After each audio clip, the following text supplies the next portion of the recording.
Traveling on this section of the 118 freeway, you'll want to be extra careful this holiday weekend. The freeway has seen a recent spike in deadly accidents. This crash is just one of them. In fact, CBS 2's Randy Page is live along the 118 with the story behind this. Randy.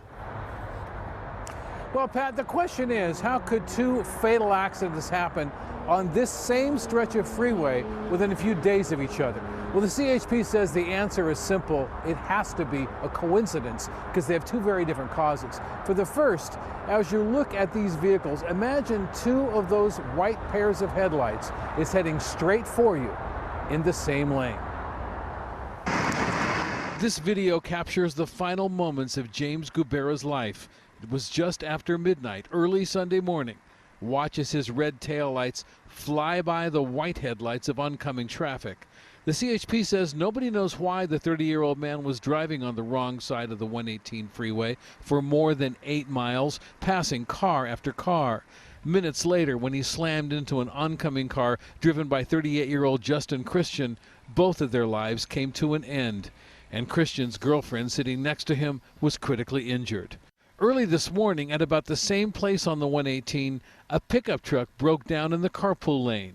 Instead of pulling to the shoulder, the driver got out and went to the front of his truck, and then his truck was rear-ended. That rear-end collision actually threw him into the other side of the freeway, the eastbound side of the freeway, where he was hit by multiple cars. We don't know his name. The coroner only says he was a man in his 40s. Justin Christian, who died in the Sunday morning accident, is a tattoo artist in Studio City. His friends and colleagues declined to speak to us on camera, saying they are too overcome by grief to speak publicly about him. A GoFundMe account has been set up as a trust for his 6-year-old daughter. Justin loved Annabella with his whole heart and soul, the GoFundMe page says.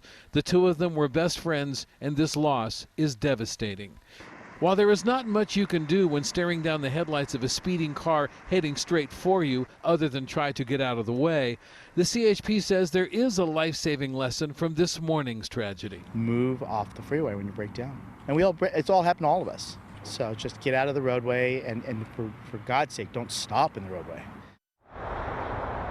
Here are a couple of more important tips if you find yourself among the 3.4 million vehicles on the roadway this Thanksgiving holiday. First, Officer Tang says, always remember to leave a lot of extra time. If you're not in a hurry, you can drive much more safely. But here's a real important one you may not have thought of. Which of the lanes on the freeway is the safest lane to travel in? The answer? The middle 1 or 2 lanes, because the far right lane not only has slower traffic, but it also has oncoming traffic coming into the freeway. And then the fastest lane has people going extremely fast, and that can also be dangerous. So if you're in the middle lane, you get in trouble. You can find your way out by going either direction. If you're in the fast lane, that K-rail in the middle will get in your way. Safest lane, one of the middle lanes. Let's go back to you. All right, thank you, Randy. Glad